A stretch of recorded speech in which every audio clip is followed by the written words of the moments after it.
जय Hind cadets, I am Prathamesh Ranjani, your polity mentor. डर लग रहा है बेटा, थोड़ा सा डर तो लग रहा होगा। आई न्यू, समझ सकता हूं मैं। एग्जामिनेशन जैसे जैसे पास आते जा रहा है थोड़ा सा डर लग रहा है, तो नेचुरल है, देखो वो डर तो लगता है।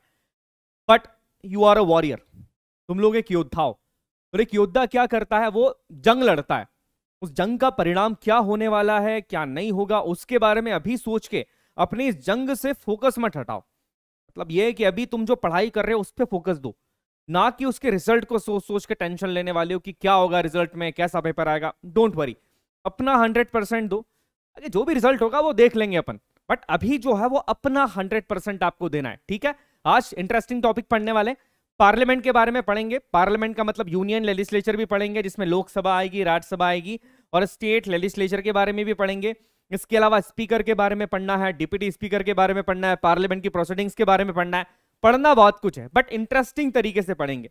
कोई भी पॉइंट ऐसा नहीं होगा कि जो समझ में नहीं आए, ठीक है। समझ के पढ़ना है, मगर तो करना ही नहीं है, क्योंकि एक हमारे दिमाग की एक लिमिट होती है, कितना रट सकते हैं। रटने से कुछ नहीं होगा। एक ऑफिसर बनने वाले हो आप लोग, आगे जाके एसएसबी देना है, तो एसएसबी के अंदर अगर कोई कैंडिडेट जाता है तो वो रटने वाला है, रट्टू तोता नहीं चाहिए वहां पे कि वो मगअप करके चीजों को आ गया। समझ कितनी है उसे किसी चीज की। जब बात बोली जा रही है लोकसभा की, तो लोकसभा करती क्या है, समझ किसी है, ये याद नहीं करना कि इस आर्टिकल के अंदर आती है तो ये याद हो गया तो आपका एग्जामिनेशन निकल जाएगा। नहीं, समझो, फोकस के साथ समझो, हर टॉपिक को समझते जाओगे, समझने की कोशिश करते जाओगे, तो वो टॉपिक से फिर कोई भी क्वेश्चन आपके सामने आ जाए, कितना भी बड़ा, कितनी भी बड़ी एग्जाम में, सीडीएस, एनडीए, यूपीएससी, सीएससी, कोई भी एग्जाम में आ जाए, आप फिर उस क्वेश्चन को करके आ जाओगे, ठीक है। तो समझना है। स्टार्ट करने से पहले ही मैं ये चीज बोल रहा हूं कि समझ के पढ़ेंगे, ना कि रट के पढ़ेंगे। एक सिंपल सा कॉन्सेप्ट है, इसको हमेशा याद रखना। फटाफट से समझते हैं। देखिए, संविधान प्रमुखली 3 बॉडीज से मिलकर बना है। संविधान के अंदर, अगर कॉन्स्टिट्यूशन के अंदर मेजरली 3 बॉडीज हैं, 3 फाउंडेशंस हैं संविधान के, भारतीय संविधान के। पहला होता है लेजिस्लेटिव, दूसरा एग्जीक्यूटिव, और तीसरा है जुडिशियल। आज हम जिसके बारे में पढ़ने वाले हैं वो है लेजिस्लेचर, दैट मींस लेजिस्लेटिव, जो कि हमारी पार्लियामेंट, जिसमें आते हैं हमारे राज्यसभा और लोकसभा। लेजिस्लेचर बॉडी का काम होता है देश में कानून बनाना। जैसे आप सभी ने सुना होगा कि बिल जो है वो पार्लियामेंट से पास हो गया है, और बिल पास होने के बाद वो बिल एक्ट बन गया है, कानून बन गया है। तो आज हम आसानी से पूरी तरह समझेंगे कि ये बिल क्या होता है और एक्ट क्या होता है। जब ये लोकसभा और राज्यसभा के अंदर होता है, इस पे वोटिंग होती है, तो इसे कहते हैं बिल, और फिर बाद में एक्ट कब बन जाता है। कुछ ऐसे क्वेश्चंस आपके दिमाग में होंगे, सारी चीजें हम प्रॉपरली समझेंगे, क्योंकि आज हम पूरे इस लेजिस्लेचर सिस्टम को समझने वाले हैं कि किस तरीके से देश में कानून बनाए जाते हैं, और वो कौन कौन से इंस्टीट्यूशंस हैं जो इसके अंदर प्रमुख रूप से पार्टिसिपेशन करते हैं। देखिए, सेंट्रल की बात की जाए तो सेंट्रल के अंदर 2 इंस्टीट्यूशंस मेनली होते हैं। एक हमारा होता है लोकसभा, और दूसरा हमारी होती है राज्यसभा। वैसे ही अगर मैं स्टेट लेजिस्लेचर की बात करूं तो स्टेट लेजिस्लेचर के अंदर भी 2 बॉडीज होती है। पहली होती है यहां पर लेजिस्लेटिव असेंबली, दूसरी होती है लेजिस्लेटिव काउंसिल। दैट मींस ये बायसिमिलर बॉडी है। सेंट्रल के अंदर भी बायसिमिलर है, लोकसभा और राज्यसभा, मतलब 2 हाउस होते हैं। और स्टेट के अंदर भी ये बायसिमिलर बॉडी होती है, जिसमें एक होती है आपकी लेजिस्लेटिव असेंबली, दूसरी होती है लेजिस्लेटिव काउंसिल। बट यहां पर एक ट्विस्ट है, स्टेट्स के अंदर जो है वो हर स्टेट में आपको लेजिस्लेटिव काउंसिल नहीं मिलेगी। भारत में केवल 6 स्टेट्स ऐसे हैं जहां पर ये दोनों बॉडीज हैं। इसके अलावा बाकी सारे स्टेट्स में आपको लेजिस्लेटिव असेंबली ही मिलती है। तो इस पॉइंट को नोट कर लेना, यहां से क्वेश्चन बन सकता है, ठीक है। ये पॉइंट याद रखना, छोटी छोटे से बातें हैं जिनको लेकर कई बार क्वेश्चंस पूछे जा सकते हैं। अब चलिए हम अपने टॉपिक के ऊपर आते हैं, जो सबसे इंपॉर्टेंट है वो है यूनियन लेजिस्लेचर, जिसमें हम लोकसभा और राज्यसभा के बारे में पढ़ेंगे। पार्ट 5 के अंदर ये आता है, आर्टिकल 79 से लेके बेसिकली आर्टिकल 122 तक हम यहां पर बात करने वाले हैं। The Union Legislature of the India is not only the law-making body, but the center of all democratic political processes. इस लाइन को याद रखिएगा कि हमारा जो यूनियन लेजिस्लेचर है, याद रखिएगा, यूनियन लेजिस्लेचर में के अंदर कौन आ रहा है, लोकसभा आएगी और राज्यसभा आएगी। और स्टेट लेजिस्लेचर के अंदर वो 2 बॉडीज आती है, मैंने बता दिया है, बट दोनों हाउसेस हर स्टेट में नहीं है। सिर्फ 6 स्टेट्स ऐसे हैं जहां पर क्या है, काउंसिल भी है, स्टेट काउंसिल भी है, लेजिस्लेटिव काउंसिल भी है। बाकी जगह क्या है, लेजिस्लेटिव असेंबली ही है स्टेट्स के अंदर। अब देखिए, यहां पर बात की जाए कि इसके अलावा हमारी जो पार्लियामेंट है वो बायसिमिलर है। बायसिमिलर मतलब मैंने बता दिया आपको, इसमें 2 हाउसेस हैं, एक हमारा है राज्यसभा, दूसरा हमारा है लोकसभा। तो दैट्स वाई ये पॉइंट याद रखिएगा कि हमारी जो पार्लियामेंट है वो बायसिमिलर होती है। जो हमारी राज्यसभा है उसे क्या कहा जाता है? देखिए, लोकसभा राज्यसभा दोनों के अलग अलग नाम भी है। जैसे अगर बात की जाए लोकसभा का, लोकसभा को कहा जाता है द हाउस ऑफ पीपल, इसे लोअर हाउस भी कहा जाता है। अब लोकसभा को the house of the people क्यों कहा जाता है, ये हम आगे बात करेंगे। इसके अलावा राज्यसभा को क्या कहा जाता है? राज्यसभा को याद रखिएगा, इसे कहा जाता है काउंसिल ऑफ स्टेट्स भी कहा जाता है। तो ये कुछ क्वेश्चंस पूछ सकते हैं कि लोकसभा को क्या कहा जाता है, काउंसिल ऑफ स्टेट्स किसको कहते हैं। तो इस तरह के क्वेश्चंस भी अगर एग्जाम में आते हैं तो आपको सही तरीके से उन क्वेश्चंस को करना है। आइए चलिए आगे समझते हैं। अब ये क्वेश्चन पहले भी एनडीए में पूछा जा चुका है, काफी बार एग्जामिनेशन के अंदर पूछा गया है, दूसरे एग्जाम्स के अंदर भी, कि पार्लियामेंट किन किन से मिलके बनती। अब इसमें कंफ्यूजन होता है, कई बार कुछ बच्चों को लगता है कि पार्लियामेंट के अंदर सिर्फ लोकसभा आएगी और राज्यसभा आती है, बट ऐसा नहीं है। एग्जैक्टली ये क्वेश्चन पूछा गया है। आर्टिकल 79 पार्लियामेंट के बारे में बात करता है, और पार्लियामेंट 3 चीजों से मिलकर बनी है, याद रखिएगा। राज्यसभा, राज्यसभा आती है आपकी आर्टिकल 80 के अंदर, दूसरा है आपकी लोकसभा जो कि आपके आर्टिकल 81 के अंदर आती है, और तीसरे होते हैं आपके प्रेसिडेंट। तो इस पॉइंट को याद रखिएगा, पार्लियामेंट 3 चीजों से मिलकर बनी होती है, लोकसभा, राज्यसभा और प्रेसिडेंट। अब यहां पर आपके मन में क्वेश्चन उठना चाहिए, तो मगब तो करना नहीं है, मैंने बता दिया कि रटना नहीं। आपके मन में क्वेश्चन उठना चाहिए कि सर वाई प्रेसिडेंट, राष्ट्रपति क्यों आते हैं यहां पर? जब हम लोकसभा की बात कर रहे हैं, राज्यसभा की बात कर रहे हैं, वो तो समझ में आता है, बट राष्ट्रपति पार्लियामेंट के अंदर, क्योंकि राष्ट्रपति तो किसी भी दल के सदस्य होते ही नहीं है, फिर राष्ट्रपति पार्लियामेंट में कैसे आ सकते हैं? और पार्लियामेंट के अंदर राष्ट्रपति क्यों होते हैं? देखिए, इसका एक सिंपल सा आंसर है। जब भी कोई बिल इन दोनों हाउस से पास होता है, मतलब मान लीजिए कोई बिल था, अभी हमारे देश में एजुकेशन बिल आया है, मान लीजिए एजुकेशन से रिलेटेड कोई बिल था, वो राज्यसभा से पास हो गया, राज्यसभा से पास होने के बाद वो गया लोकसभा में, लोकसभा से भी वो बिल पास हो गया, अंत में वो बिल जाता है हमारे देश के प्रेसिडेंट के पास, और जब तक प्रेसिडेंट अपने सिग्नेचर उस पर नहीं कर लेते हैं, उस बिल के ऊपर जब तक प्रेसिडेंट सिग्नेचर नहीं करते हैं, वो बिल एक्ट नहीं बनता है। मतलब बिल एक्ट कब बनेगा, बिल कानून कब बन जाएगा? जब देश के राष्ट्रपति उस पर सिग्नेचर कर लेते हैं। तो इसीलिए जो प्रेसिडेंट होते हैं उन्हें भी पार्लियामेंट का ही हिस्सा माना गया है, क्योंकि उनके सिग्नेचर के बिना कोई भी बिल एक्ट में कन्वर्ट नहीं हो सकता। ये सिंपल सी बात है, इसको आप सभी को इसको याद रखना है। ओके, आगे बात करते हैं हम यहाँ पे।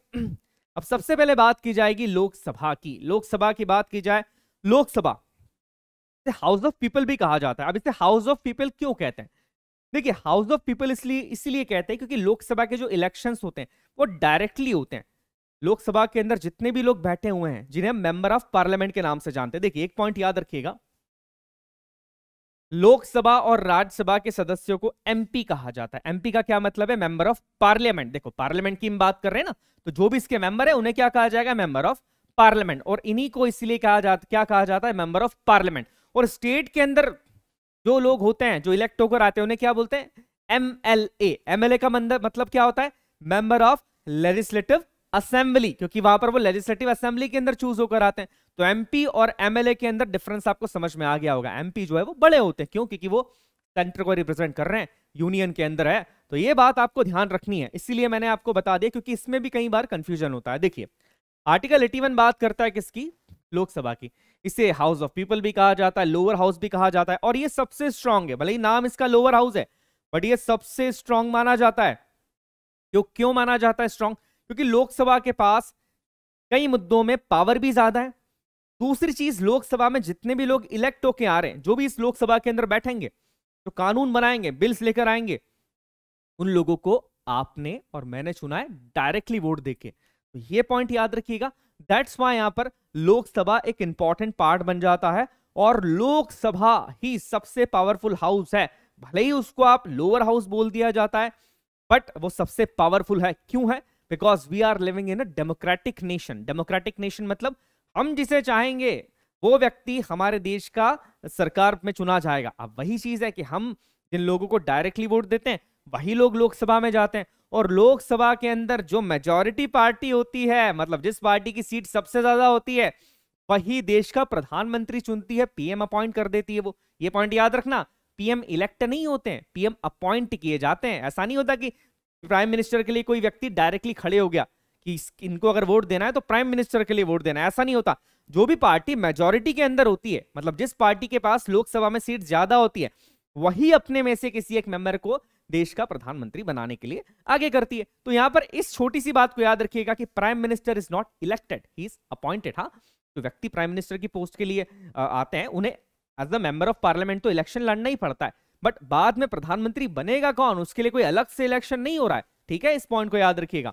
आगे बात की जाए, the Lok Sabha duly constituted for the first time on 17 अप्रैल 1952 को पहली बार ये कॉन्स्टिट्यूट की गई। जनरल इलेक्शन चले थे 25 अक्टूबर 1951 से लेके 1952 तक, उसके बाद पहली लोकसभा बनी थी। और ये मैं बता चुका हूं कि लोकसभा के लिए इलेक्शंस होते हैं डायरेक्टली, मतलब आप और हम डायरेक्टली जाके लोकसभा के अंदर क्या करते हैं, वोट देते हैं।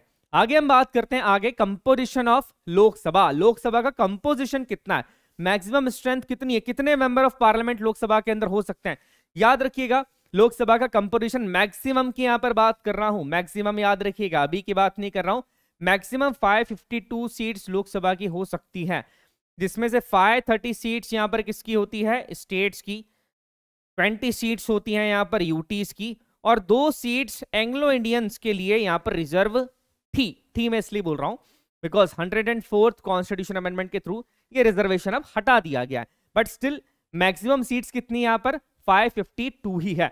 अब यहां पर आपके मन में क्वेश्चन आ रहा होगा कि सर ये तो समझ में आ गया कि स्टेट्स की 530 सीट्स हैं, यूटी की जो है वो 20 सीट्स आपने बता दिया, एंग्लो इंडियन की 2 सीट्स है। चलिए यहां पर एक क्वेश्चन भी आता है कि एंग्लो इंडियंस होते कौन है। देखिए एंग्लो इंडियंस की बात की जाए तो ऐसे परिवार जिनके मेल सदस्य, जिनके पिताजी या जिनके जो मेल एंसेस्टर्स हैं वो ब्रिटिश ओरिजिन से बिलोंग करते हैं, मतलब ब्रिटिश मूल के हैं, उन परिवार के बच्चों को एंग्लो इंडियंस कहा जाता है। तो ये पॉइंट याद रखिएगा, छोटी सी बात थी।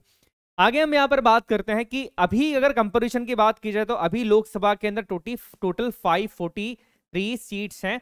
इस पॉइंट को याद रखिएगा, अभी की यहां पर हम बात कर रहे हैं, अभी लोकसभा के अंदर जो टोटल सीट्स है वो है 543। मैक्सिमम कितनी हो सकती है मैंने बता दी है, अभी 543 सीट्स है। अब देखिए जिस भी पार्टी की मेजॉरिटी रहेगी सीट के ऊपर, जिस भी पार्टी की मेजॉरिटी रहती है, मतलब जो इन 543 सीट्स में से ज्यादा सीट्स जीत लेता है, हर स्टेट की अलग अलग सीट्स होती है लोकसभा में, और ये जो सीट्स होती है ये उस स्टेट की पॉपुलेशन के बेस पे होती है।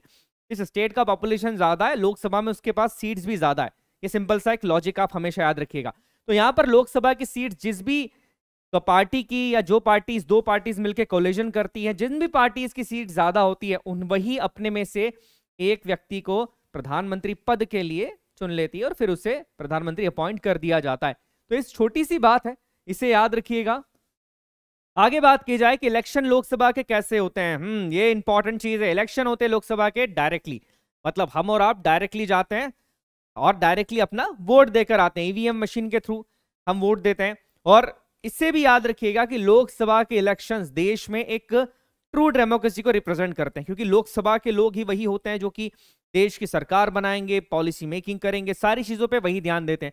तो एक ट्रू डेमोक्रेसी को जो रिफ्लेक्ट करती है चीज, वो है हमारा लोकसभा का डायरेक्ट इलेक्शन। एक घुमा के क्वेश्चन पूछ सकता है यूपीएससी आपसे, ठीक है, इस तरह के क्वेश्चंस भी पूछे जाते हैं। अब देखिए यहां पर एक वर्ड लिखा है universal adult franchises. Universal adult franchises का बेसिकली मतलब ये होता है, और ये डायरेक्टली इलेक्शन से जुड़ा है, इसका आर्टिकल याद रखिएगा 326।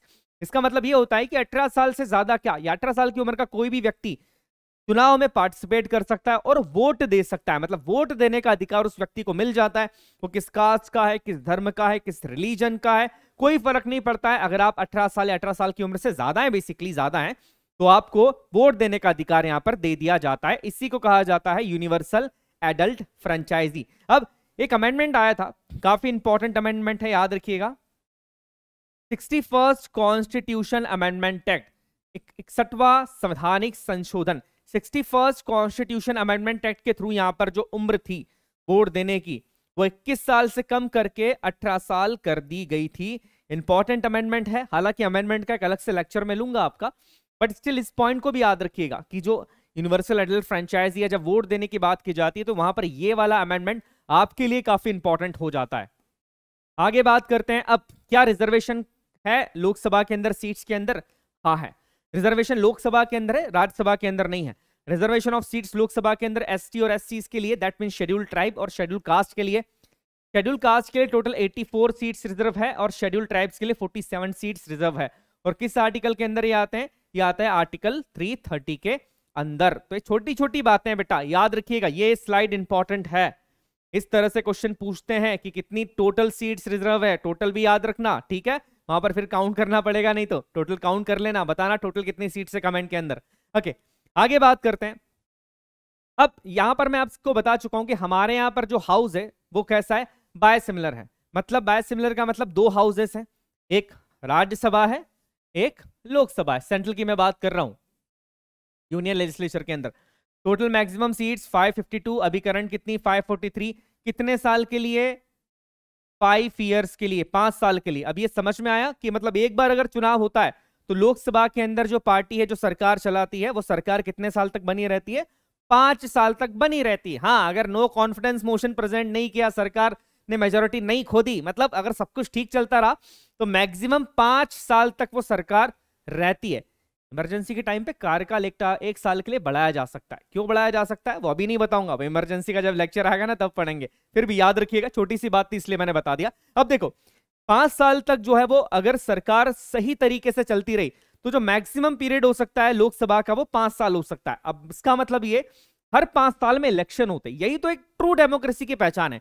मतलब किसी सरकार ने भी अगर थोड़ी गड़बड़ करी इसका सेंस है कि अपना काम सही से नहीं किया, लोगों का विरोध उन्हें झेलना पड़ा, तो लोग क्या करते हैं, लोग जो है वो नेक्स्ट इलेक्शन के अंदर उन्हें वोट नहीं देंगे और फिर दूसरी पार्टी सत्ता में आ जाती है। और ये चीज एक सरकार के ऊपर, गवर्नमेंट के ऊपर प्रेशर क्रिएट करती है हमेशा कि अच्छा काम ही वो करें, क्योंकि अगले 5 साल बाद फिर से इलेक्शन आने वाले। तो दैट्स वाई यही एक हमारी डेमोक्रेसी की एक खूबसूरती है कि अल्टीमेटली जो सत्ता है वो लोगों के हाथ में। अब लोकसभा के अंदर जो डिस्ट्रीब्यूशन है सीट्स का वो देख लीजिएगा। आंध्र प्रदेश के अंदर कितना है, 25 है। अरुणाचल प्रदेश के अंदर 2 है। यहां पर सबसे ज्यादा सीट्स किस स्टेट के पास है, यहां पर सबसे ज्यादा सीट्स है उत्तर प्रदेश के पास। याद रखिएगा, मैं आपको ऑलरेडी बता चुका हूं कि पॉपुलेशन के बेसिस के ऊपर सीट्स का डिस्ट्रीब्यूशन किया गया है। आगे हम बात करते हैं। अब जिस इलेक्शन के अंदर जिस तरीके का सिस्टम हम यूज करते हैं वो है first past the post system. इस पॉइंट को याद रखिएगा, first past the post system use किया जाता है हमारे देश के अंदर इलेक्शंस के अंदर। First past the post system के थ्रू ही सरकार को चुना जाता है। अब आपके माइंड में अगर ये ख्याल आ रहा है कि first past the post system क्या होता है, को जानने के लिए थोड़ा सा इंतजार आपको करना पड़ेगा एक लेक्चर का, और उसके बाद हम इलेक्शन पढ़ेंगे तो इलेक्शन में डिटेल में समझेंगे। देखिए, मैं बहुत जल्दी जल्दी प्रिसाइज करके आपको कोई चीज समझाना नहीं चाहता हूं बेसिकली। क्यों? क्योंकि अगर कोई चीज समझ ही रहे हो तो उसको अच्छे से समझो, उसको डिटेल में समझो, ताकि क्या है माइंड में उस चीज को लेके एक भी डाउट नहीं आना चाहिए। एक भी क्वेश्चन आया तो वो बनना चाहिए। ये सिंपल सा लॉजिक मैं हमेशा फॉलो करता हूं, आप भी करिएगा। कि अगर लग रहा है किसी भी टॉपिक में कि एक भी डाउट आ रहा है, डाउट का मतलब है वो टॉपिक तुम्हारा भी कंप्लीट हुआ ही नहीं है। जब तक उस टॉपिक को लेके इतनी अच्छी पकड़ ना बन जाए कि उसमें एक भी डाउट नहीं आ रहा, तब ये समझ जाना कि हाँ अब मेरा ये टॉपिक कवर हो गया है। ठीक है, ओके। अब यहाँ सिंपल मेजोरिटी की बात की जा रही है। इसका मतलब ये है कि जो भी जीतने वाली पार्टी होती है उस पार्टी को जीता हुआ मान लिया जाता है जिसकी लोकसभा में सीट सिंपल मेजोरिटी से ज्यादा होती है। सिंपल मेजोरिटी की बात कर रहा हूं मैं यहाँ पर। नॉर्मली अगर बात की जाए कि 50% + 1 सीट जिस भी पार्टी को मिल जाती है, फिर वही पार्टी या 2-3 पार्टीज मिलकर अपनी सरकार बनाती है और अपने में से ही फिर एक व्यक्ति को क्या चुन लेती है, वो अपने में से ही एक व्यक्ति को चुन लेती है जो देश का प्रधानमंत्री बनता है। अगर टोटल नेशनल पार्टीज की बात की जाए तो टोटल 8 नेशनल पार्टीज आज हमारे पास है। इनके नाम भी यहां पर लिख दिए गए हैं, थोड़ा सा ध्यान रखिएगा। ये क्वेश्चन इस तरीके के पूछे जा सकते हैं कि टोटल नेशनल पार्टीज देश में कितनी है।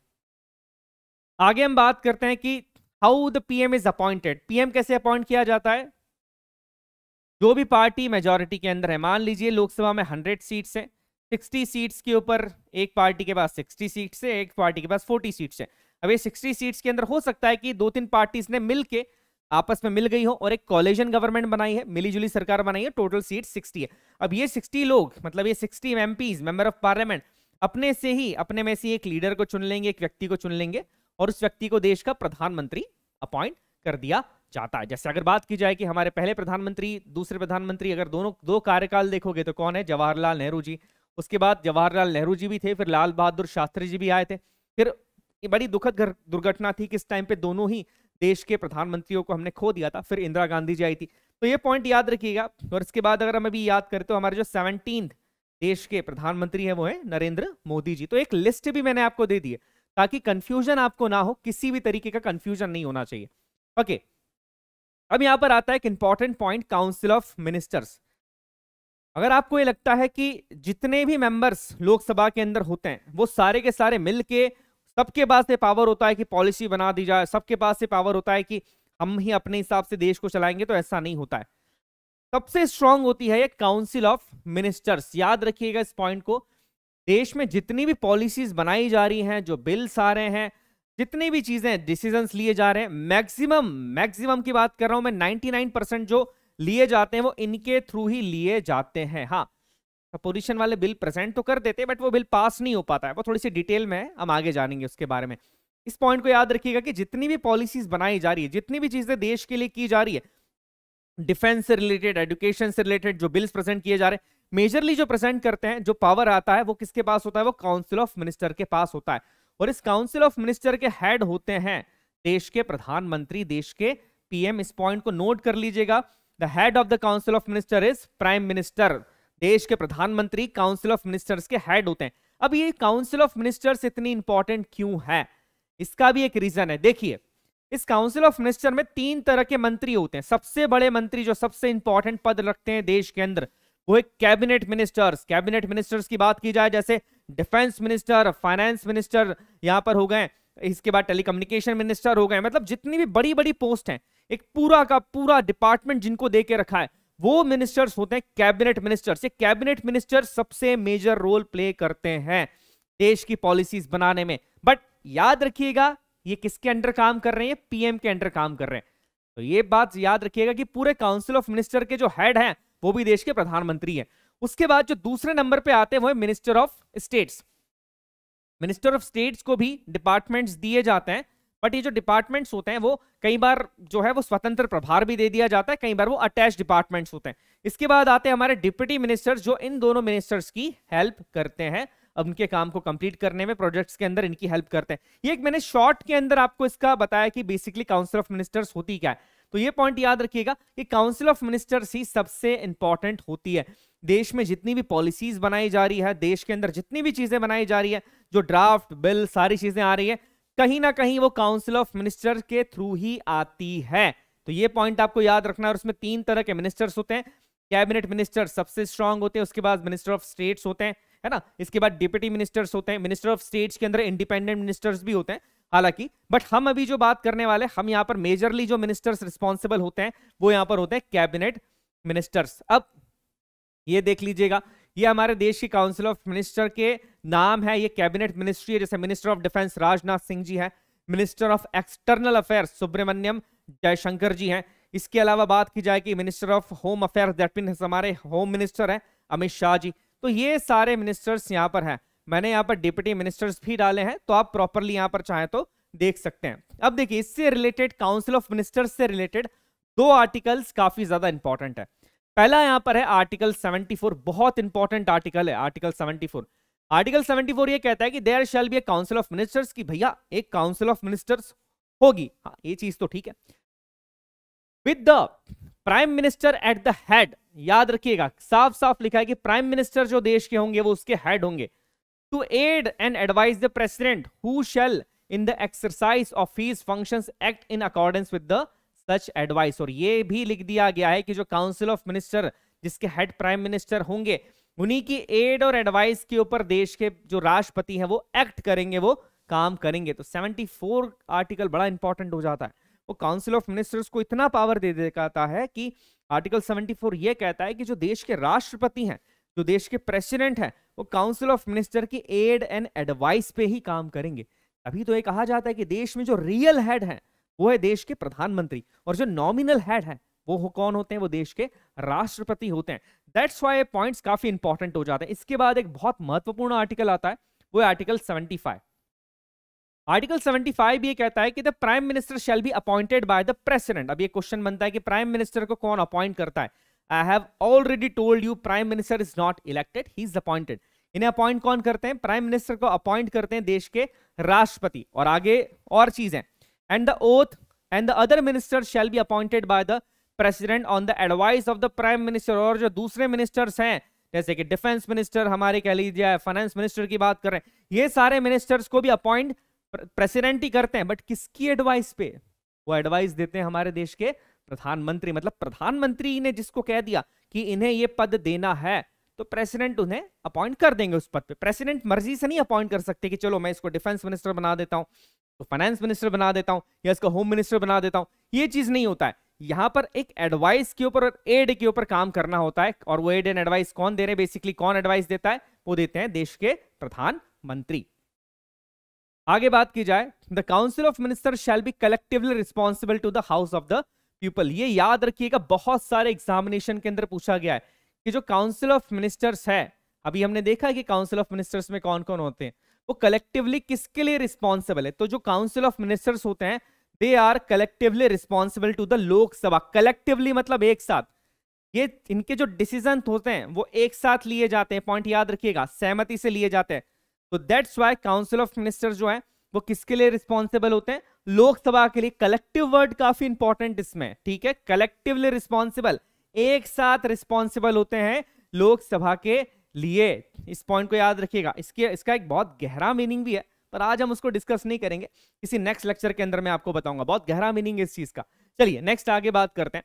A minister who for any period of 6 consecutive months is not a member of either house of parliament shall at the expiration of that period cease to be a minister। मतलब कोई भी ऐसा व्यक्ति जो पार्लियामेंट के अंदर ऐसा minister तो अपॉइंट कर दिया गया है, बट उसको मिनिस्टर अपॉइंट करने के बाद 6 महीने तक उसने अपनी मिनिस्ट्री प्रूव नहीं करी है, मतलब ऐसा व्यक्ति जिसने चुनाव नहीं लड़ा है उसको भी पार्लियामेंट के अंदर एज मिनिस्टर अपॉइंट किया जा सकता है, बट 6 महीने के अंदर उसको अपनी मिनिस्ट्री को या अपनी मेजोरिटी को या अपना इस कह सकते हैं कि यहाँ पर जो भी उसको प्रूव करना था यहाँ पर उसे प्रूव यहाँ पर करना होगा कि जी हाँ वो मिनिस्टर है। अपनी मेजोरिटी को प्रूव करना होगा, अपनी मेंबरशिप को यहाँ पर प्रूव करना होगा उसको 6 महीने के अंदर। ये उसकी बात की जा रही है। उसके बाद the total number of ministers including the prime minister in the council of minister shall not exceed 15% of the total number of members of the house of the people. House of the people की जब बात कर रहे हैं तो इसका मतलब है लोकसभा की। ये बात कहता है 91st कॉन्स्टिट्यूशन अमेंडमेंट एक्ट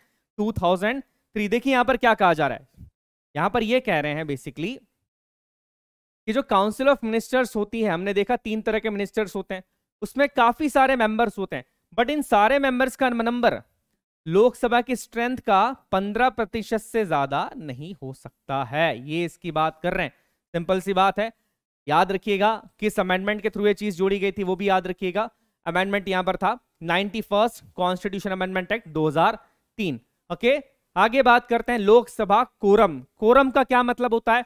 देखिए आपके स्कूल में मान लीजिए 100 बच्चे हैं, अब स्कूल में अगर क्लास स्टार्ट करनी है तो एक रूल अगर बना दिया जाए कि जब तक 100 बच्चों में से 10 बच्चे क्लास में नहीं होंगे तब तक स्कूल नहीं लगेगा। समझ में आ गया? वैसे ही लोकसभा के अंदर, लोकसभा इतनी बड़ी है, कितने मेंबर्स हैं अभी जो है वो टोटल मेंबर्स है 543। तो ऐसा तो नहीं होगा कि 543 में से सिर्फ 5 मेंबर आए तो भी हमने लोकसभा की कार्रवाई स्टार्ट कर दी है, या 4 मेंबर आए तो भी लोकसभा में सुनवाई, लोकसभा के अंदर जो प्रोसीडिंग्स है वो स्टार्ट कर दी। ये नहीं होता। एक कोरम यहाँ पर होना चाहिए कि कम से कम इतने मेंबर्स तो आने ही चाहिए। जैसे यहाँ पर इस बारे में बात करता है आर्टिकल 100, ये कहता है कि जब तक लोकसभा की जो कोरम है वो होगी 1/10, मतलब जब तक 1/10% लोकसभा की जितने भी पीपल्स हैं, जितने भी लोग हैं, उसमें से जब तक 1/10% नहीं आएंगे लोकसभा की कार्रवाई स्टार्ट नहीं की जा सकती है।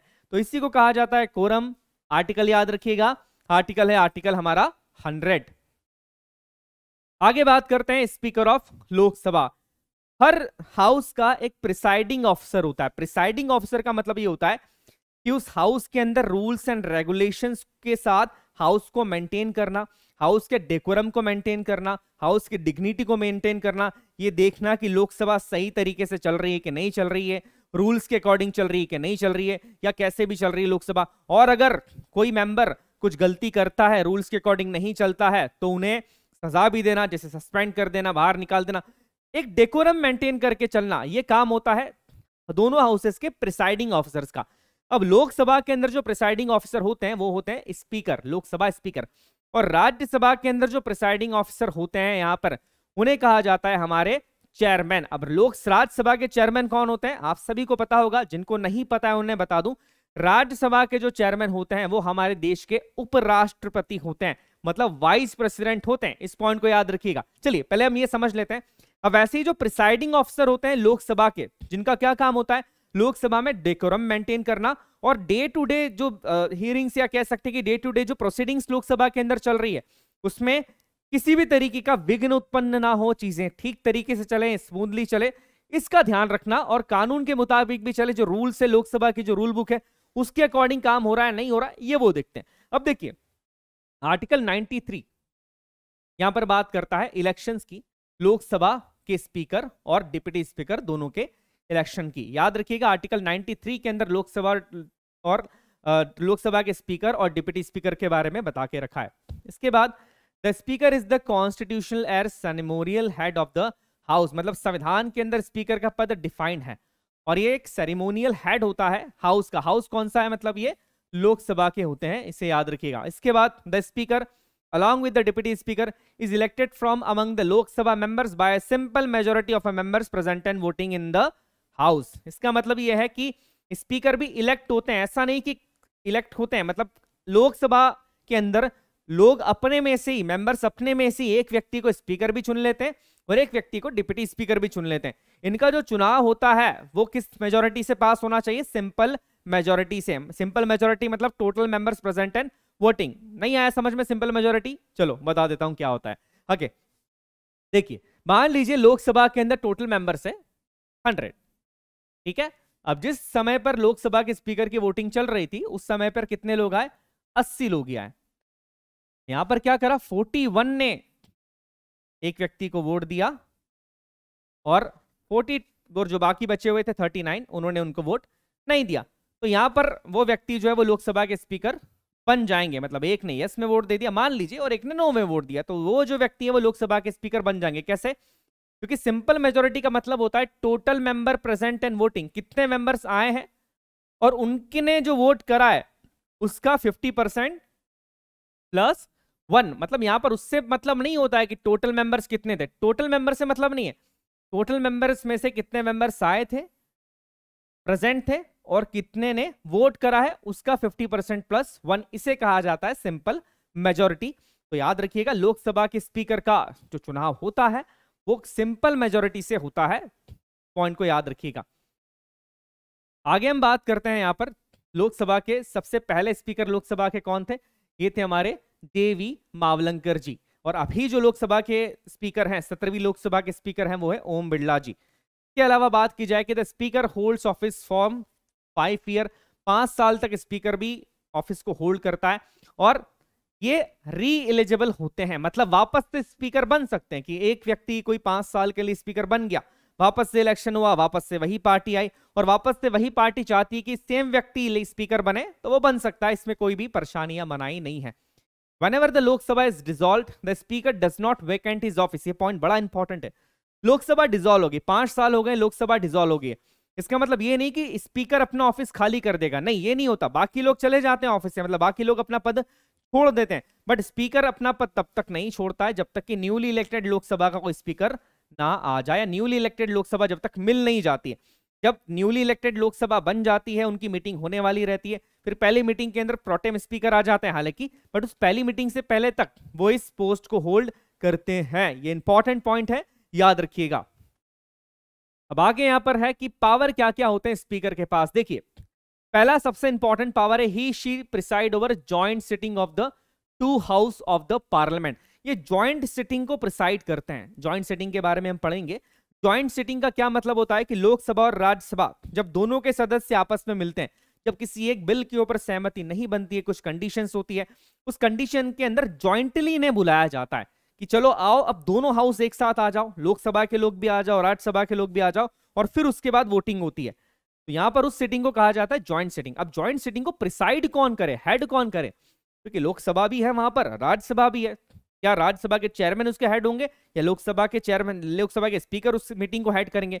तो यहां पर यह मौका दिया जाता है स्पीकर को, लोकसभा के। याद रखिएगा जॉइंट सिटिंग के जो प्रिसाइडिंग ऑफिसर होते हैं वो कौन होते हैं, वो लोकसभा के स्पीकर होते हैं। इसके बाद कास्टिंग वोट देता है स्पीकर, जो है वो पहले इंस्टेंस के अंदर वोट नहीं देते, ये कास्टिंग वोट देते हैं। अब कास्टिंग वोट क्या होता है ये भी समझ लेते हैं, काफी आसान है।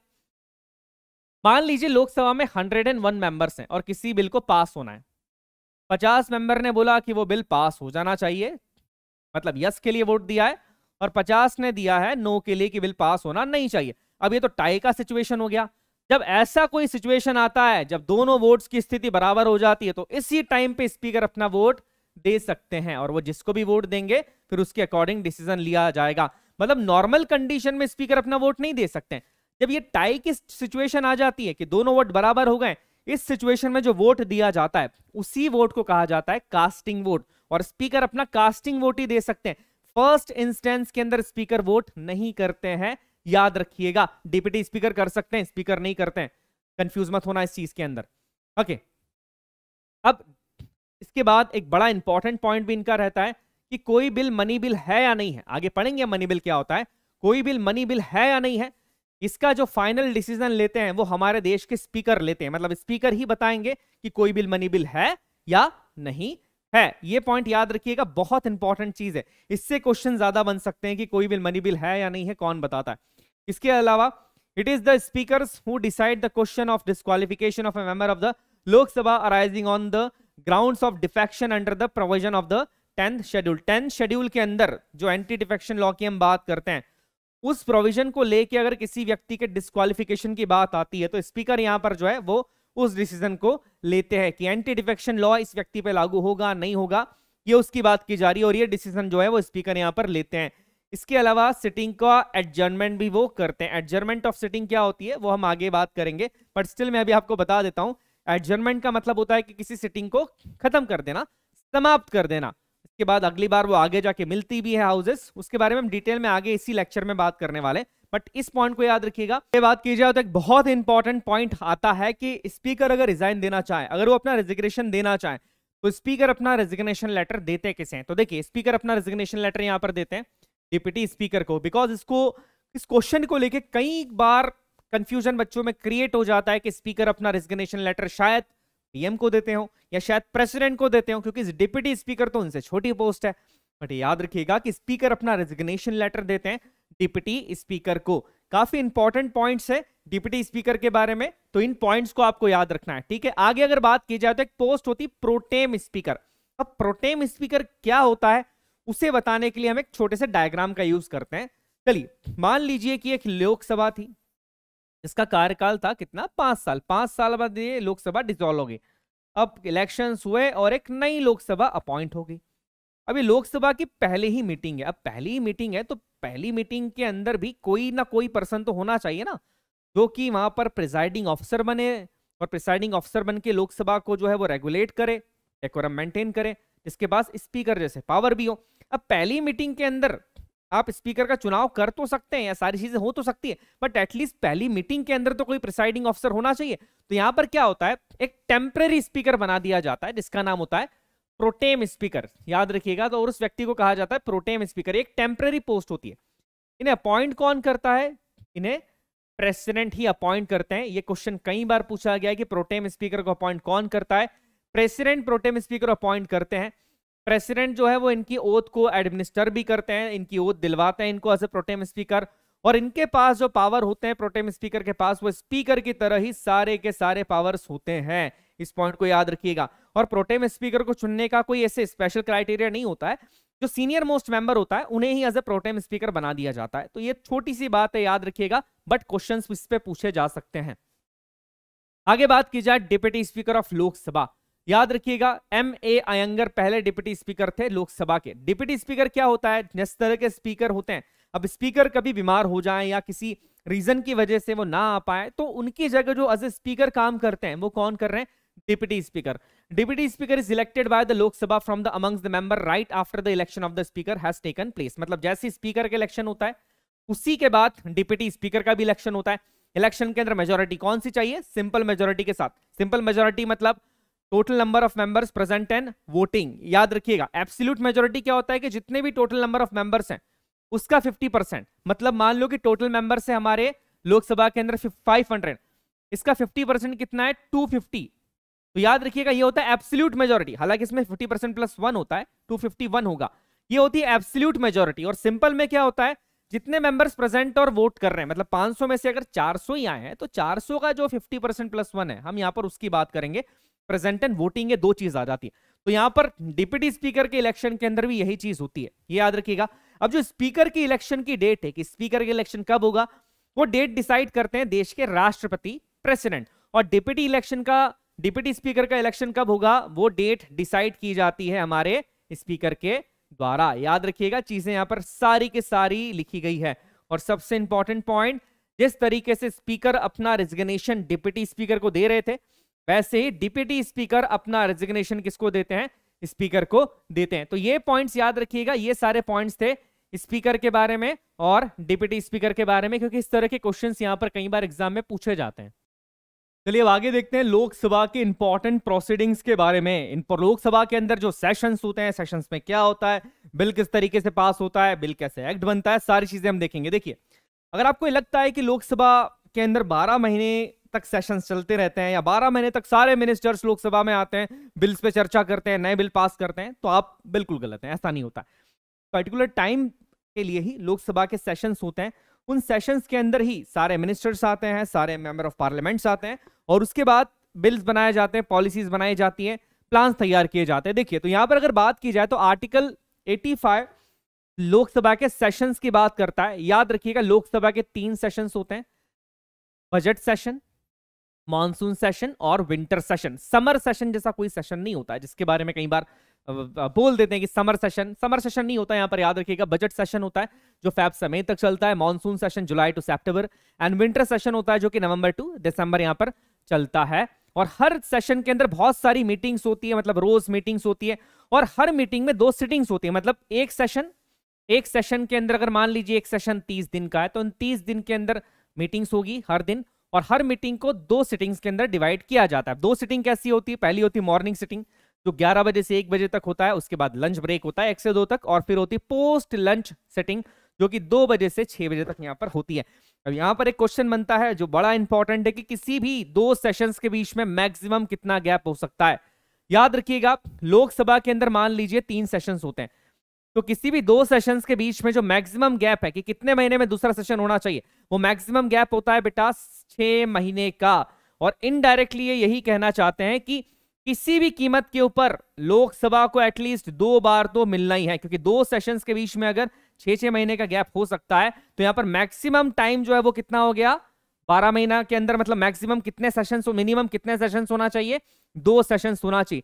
तो क्वेश्चन किसी भी तरीके से पूछे जा सकते हैं। पहला, 2 सेशंस के बीच में मैक्सिमम गैप कितना हो सकता है, मैक्सिमम गैप हो सकता है 6 महीने, और साल भर के अंदर मैक्सिमम कितने सेशंस होने चाहिए, तो होने चाहिए 2 सेशंस। याद रखना, क्वेश्चन किसी भी तरीके से पूछे जा सकते हैं। चलिए, सेशंस के बाद हम आगे देखते हैं कि इन पूरे टाइम में होता क्या है। जैसे 11 बजे से लेकर 6 बजे तक की बात की जा रही है, तो सबसे पहले आता है क्वेश्चन आवर, जो कि 11 बजे से 12 बजे तक का रहता है।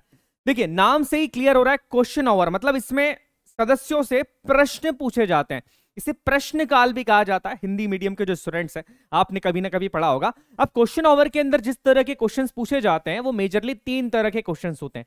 एक होता है स्टार्ट क्वेश्चंस, दूसरा होता है अनस्टार्ट क्वेश्चन, तीसरा होता है शॉर्ट नोटिस क्वेश्चन। तीनों के बारे में हम थोड़ा थोड़ा डिस्कस करते हैं, ताकि कहीं से कैसा भी क्वेश्चन आ जाए, हमको तो क्वेश्चन का आंसर देना ही है। ठीक है, चलिए सबसे पहले बात करते हैं स्टार्ट क्वेश्चन की। नाम से ही है स्टार्ट क्वेश्चन, मतलब ये जो है उन पे स्टार लगा के उन्हें इंपॉर्टेंस के होते हैं, अलग से रेखांकित किया जाता है कि these questions are important, starred question.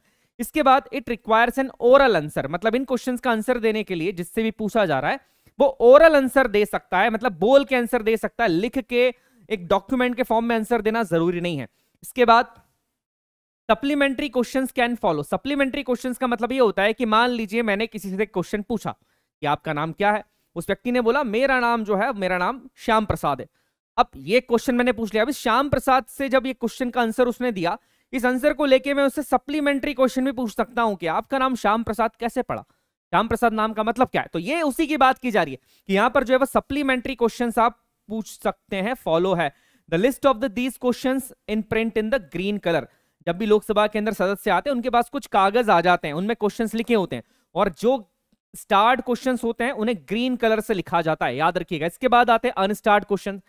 ये रिटर्न आंसर इसमें रिक्वायर्ड होता है, मतलब इसमें जो आंसर दिया जाना है आपको, वो रिटर्न आंसर आपको देना होता है। ये पॉइंट याद रखिएगा, है ना। दोनों ही टाइम पे जो है वो 15 दिन का एक मैक्सिमम 15 दिन का टाइम दिया जाता है स्टार्ट क्वेश्चन और अनस्टार्ट क्वेश्चन के अंदर। ये पॉइंट याद रखिएगा, इनका आंसर देने के लिए मैक्सिमम इतना टाइम दिया जाता है, 15 दिन का टाइम यहाँ पर दिया जाता है। अब यहाँ पर सप्लीमेंट्री क्वेश्चन आप अनस्टार्ट क्वेश्चन में नहीं पूछ सकते हैं, और ये जो क्वेश्चंस आते हैं ये व्हाइट कलर के अंदर प्रिंट होते हैं, याद रखिएगा। इसके बाद शॉर्ट नोटिस क्वेश्चन, नाम से क्लियर होना चाहिए। शॉर्ट नोटिस मतलब कुछ इंपॉर्टेंट बात है कि बहुत छोटे नोटिस के ऊपर इसका आंसर देना है। मतलब जैसे यहां पर 15 दिन का टाइम दिया जा रहा था आपको, यहां पर कितना है, लेस देन 10 दिन का नोटिस दिए बिना, मतलब 10 दिन के अंदर ही आपको इस क्वेश्चन का आंसर देना होता है। It is asked by giving a notice of less than 10 days, 10 दिन से कम का नोटिस देने पर भी ये क्वेश्चन पूछे जा सकते हैं। इसका आंसर भी ओरली दिया जाता है और ये पिंक कलर से प्रिंट किए जाते हैं। ये क्वेश्चंस कैसे हैं याद रखिएगा, बहुत अर्जेंट पब्लिक इंपॉर्टेंस के और अर्जेंट मैटर के होते हैं, इसीलिए इन्हें क्या कहा जा रहा है, शॉर्ट नोटिस क्वेश्चंस। तो ये याद रखिएगा, बहुत डिटेल में नहीं जाना है। देखो एग्जामिनेशन में जितना पूछा जा रहा है अभी हम उतना ही जाएंगे, और डिटेल में हम नहीं जा रहे हैं। तो ये इस तरह के 3 क्वेश्चन यहां पर आपसे पूछे जाते हैं। इसके बाद आएगा 0 आवर, जो होता है 12 बजे से 1 बजे तक। ये इंडियन पार्लियामेंट की देन है, ठीक है, ये इंडियन पार्लियामेंट की देन है, कहीं है नहीं, ये इंडियन पार्लियामेंट की देन है। तो ये अगर पूछा जाए कि भारतीय पार्लियामेंट की देन इनमें से कौन सी प्रोसीडिंग्स है या इनमें से कौन सा रूल है, तो याद रखिएगा वो है आपका 0 आवर, जो कि होता है 12 बजे से 1 बजे तक। 0 our is an Indian parliamentary innovation of discussion in the parliament which of its urgent public importance. ऐसे मैटर्स जो बहुत अर्जेंट पब्लिक इंपॉर्टेंस है उन पे डिस्कस करने का काम इसी घंटे के अंदर, इसी टाइम में किया जाता है, और without prior notice of 10 days. इसमें वो 10 दिन का नोटिस देने की भी जरूरत नहीं है, जो हम पहले दे रहे थे क्वेश्चन आवर्स के अंदर, इसमें नहीं दिया जाता है। 0 our is not specified in any rule book, किसी भी रूल बुक के अंदर स्पेसिफाई नहीं है। जैसे लोकसभा राज्यसभा की प्रोसीडिंग्स के लिए अलग से रूल बुक बनी है, जैसे लोकसभा रूल बुक है, राज्यसभा रूल बुक है, बट 0 आवर किसी भी रूल बुक के अंदर नहीं है। ये भारतीय पार्लियामेंट का खुद का इनोवेशन है। आगे बात करते हैं। The difference between 0 hour and question hour is the ministers are not bound to reply in the 0 hour। देखिए 0 आवर के अंदर जो क्वेश्चंस आप किसी भी मिनिस्टर से कर रहे हैं, अगर अपोजिशन किसी मिनिस्टर से कोई क्वेश्चन करता है तो वो उसे आंसर करने के लिए बंधा हुआ नहीं, उसकी उनकी मर्जी होगी तो वो आंसर देंगे, नहीं तो नहीं देंगे। बट क्वेश्चन ओवर में जो क्वेश्चन पूछे जाते हैं उसका आंसर देने के लिए वो बंधे होते हैं, बाउंड होते हैं, उन्हें उसका आंसर देना होता है। तो ये याद रखिएगा, छोटी छोटी सी बातें पर पूछ ली जाती है। अब यहां पर कुछ वर्ड्स का ध्यान रखिएगा, क्योंकि जिसको लेके काफी सारे क्वेश्चंस पहले भी कुछ एग्जामिनेशंस के अंदर पूछे गए हैं और अभी भी पूछे जा सकते हैं। जैसा पहला वर्ड है यहां पर समनिंग। समन का मतलब होता है बुलाना, मतलब जब भी कोई पहला सेशन होता है उस सेशन का बुलावा कौन भेजता है, उसे समन कौन कर रहा है, सबको आने के लिए कौन कर रहा है। तो समनिंग का पावर होता है देश के प्रेसिडेंट के पास। याद रखिएगा, पूछा जाता है who can summon the session, कौन सा पार्लियामेंट को समन कर सकता है। तो summoning is the process of calling all members at the parliament to meet. सारे लोगों को पार्लियामेंट के अंदर मिलने के लिए जब बुलाया जाता है उसे कहा जाता है समन। और समन करने का अधिकार किसके पास है, देश के राष्ट्रपति के पास है। समन वर्ड आपने सुना होगा, ये लीगल लैंग्वेज का वर्ड है कि आपको आना पड़ेगा, समन किया जा रहा है। तो ये समनिंग का जो पावर होता है यहां पर किसके पास होता है, याद रखिएगा देश के राष्ट्रपति के पास ये पावर होता है। दूसरा इंपॉर्टेंट वर्ड है वो होता है एडजर्नमेंट। एडजर्नमेंट का मतलब बेसिकली ये होता है कि जब किसी एक पर्टिकुलर सिटिंग को, जब पार्लियामेंट के अंदर कोई सेशन चल रहा है, सेशन की एक सिटिंग चल रही है, उस सिटिंग को एक स्पेसिफिक टाइम के लिए समाप्त कर दिया जाता है या टर्मिनेट कर दिया जाता है। जैसे सिटिंग ये खत्म हो गई, अब कह दिया यहां पर प्रिसाइडिंग ऑफिसर ने कि अब हम इस दिन मिलेंगे, अब हम इस दिन मिलने वाले, मतलब एक स्पेसिफिक टाइम बता दिया जाता है कि वो कब मिलेंगे।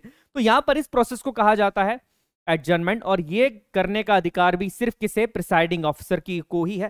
दैट मीन्स लोकसभा के अंदर स्पीकर को और राज्यसभा के अंदर चेयरमैन को, जो कि हमारे देश के उपराष्ट्रपति होते हैं।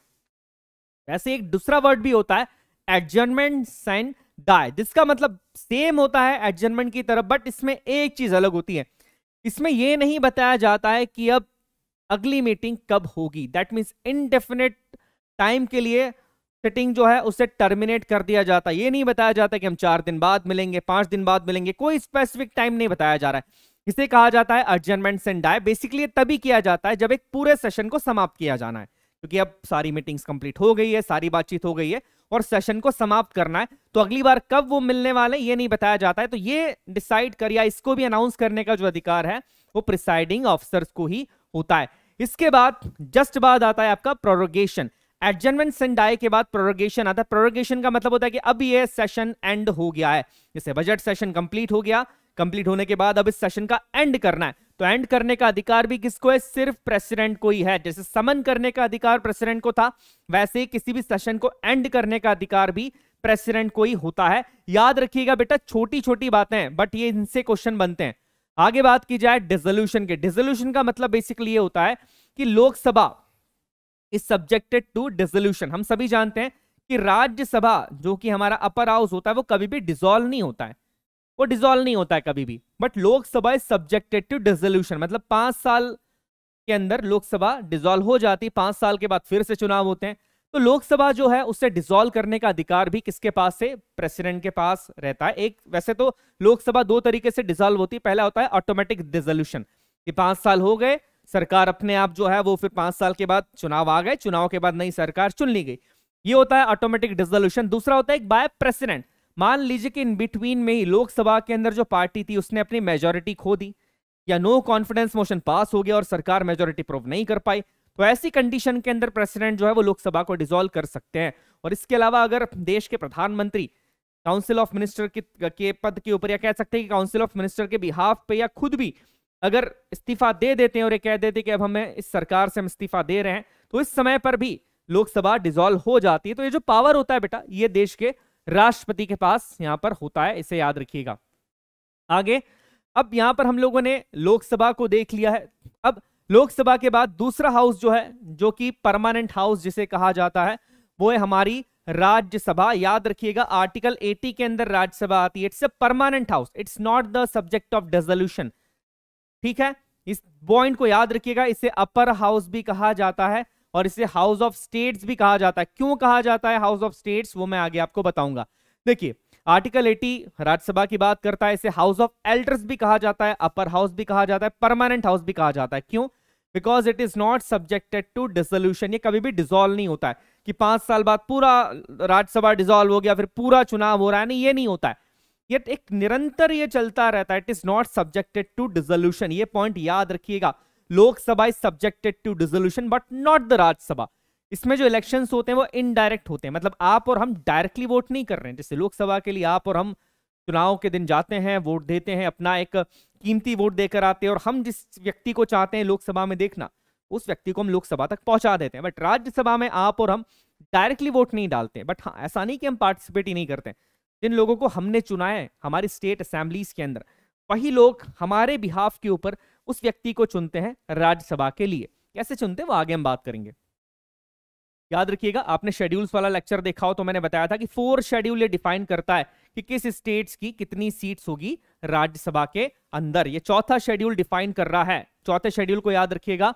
आगे बात करते हैं हम कंपोजिशन ऑफ राज्यसभा। जैसे लोकसभा का कंपोजिशन था, वैसे राज्यसभा की जो मैक्सिमम स्ट्रेंथ है वो कितनी है? 250 है। याद रखिएगा मैक्सिमम की बात कर रहा हूं। आज कितनी स्ट्रेंथ है राज्यसभा की, ये कमेंट बॉक्स के अंदर बताइएगा।